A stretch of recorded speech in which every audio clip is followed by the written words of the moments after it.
Hello everybody, Ian Lee here. Hope y'all are doing well. I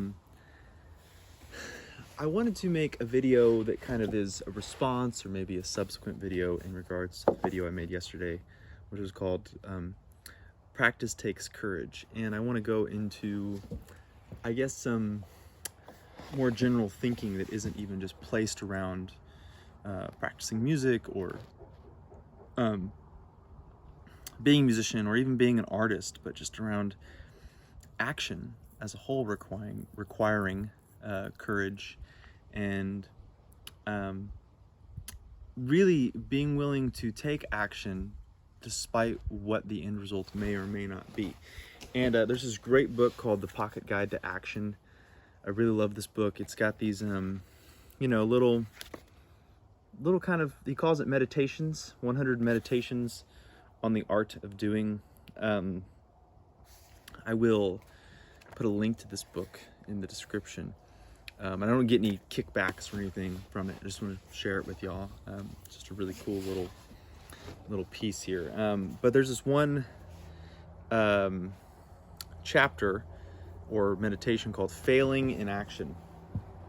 When you fail while acting, it isn't a failure at all. It's process. You can't escape the benefits, experience, strength, knowledge, relationships, etc. This kind of failure creates new opportunities, new potentials. The failure of inaction is much more insidious. It isn't immediately as painful, and so it is much more seductive.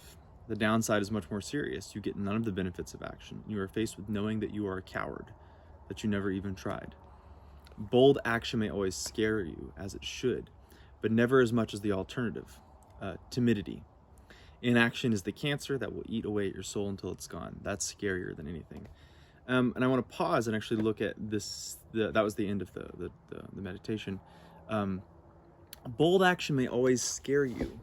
I want to look at that because what does bold action mean? Well, I think you have to put that into context. Bold action isn't, okay, I've never played the violin before in my life. I don't know how to play. So tomorrow I'll buy a $5,000 violin and I'll start signing up for 4 1-hour sessions of lessons a week. Bold action doesn't have to be bold in the sense of grandiose. In fact, I think really powerful actions in our lives are usually very quiet. They're not, these things that we get to put on Facebook and go, look at me, look what I'm doing. It's more quiet. It's more your head's down. You're in the process. You're in the moment. You're going through the flow of it. And that flow isn't always easy. I believe in yesterday's video, I talked about how I was having the day before or something, a few days ago, I was having kind of a funky practice. It wasn't great. It wasn't, it was okay. It wasn't terrible or anything, but it wasn't like I walked away and was like, wow, I really made some progress and learned so much.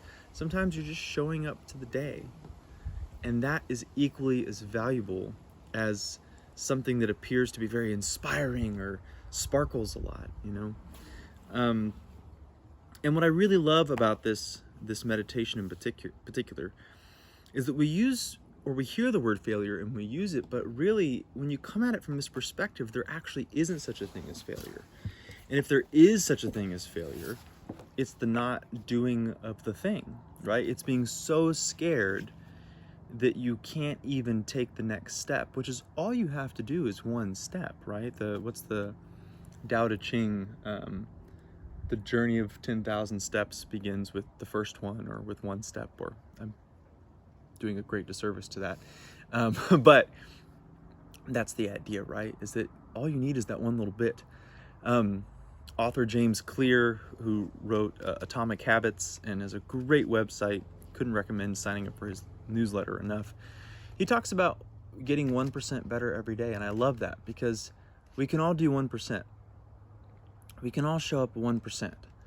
1% is just, if I'm working on a new scale or a new idea within a scale, 1% is getting, that much better at it. That's very achievable within a day. But if you look at the compound interest of what 1% a day adds up to, it's a lot, especially if you look at the span of a lifetime. And if we look at mastery as a process and not a point, as the span of a lifetime. So if I do end up relating this back to music and being a musician and growing and wanting to change and grow and expand as an artist in general, but specifically within the realm of music, whatever I'm working on, whatever I'm learning, all I have to do is make that little bit of growth every day. And that little bit of focus goes a long way. Sometimes it's 10 minutes I can get in, sometimes it's an hour. Sometimes I put 2 hours in and I feel like I got nowhere, but I guarantee you I made something happen, because even if those 2 hours don't feel like there's progress, but I'm trying out some new ways of thinking or exploring, I at least get to play process of elimination with my own process and say, okay, so I did that and that didn't work for me. So I'm kind of going through a lot of stuff here right now, but what I'm trying to say is that there isn't really such a thing as failure, and that if you just go for it, whatever it is you want to go for, then it's that simple. You don't, if there is a failure, it's by not following whatever your heart is signaling you to do. Whatever the idea is, the inspirational moment. Take those things, I don't want to say seriously, but listen to what's going on in here and follow those things, because they're there for a reason and they're showing up for a reason. And it's up to you just to get into doing the reps. That's all. There's no perfect moment for any of it. You just have to get out there or get in there, being inside in the practice room, in the writing room, whatever it is, and just start doing it. Just do the reps. You will learn the process. One of my favorite teachers, Hal Galper, you can look him up on YouTube. He does some really cool stuff. He says the process teaches you about the process. And there's no other way to learn about the process but being in the process. So anyways, I hope that's helpful as always. That's my goal with these videos, is to share with you in as many capacities as possible. So I'll talk with you all very soon. And it's Halloween today. It's October 31st, 2021. It's actually my birthday.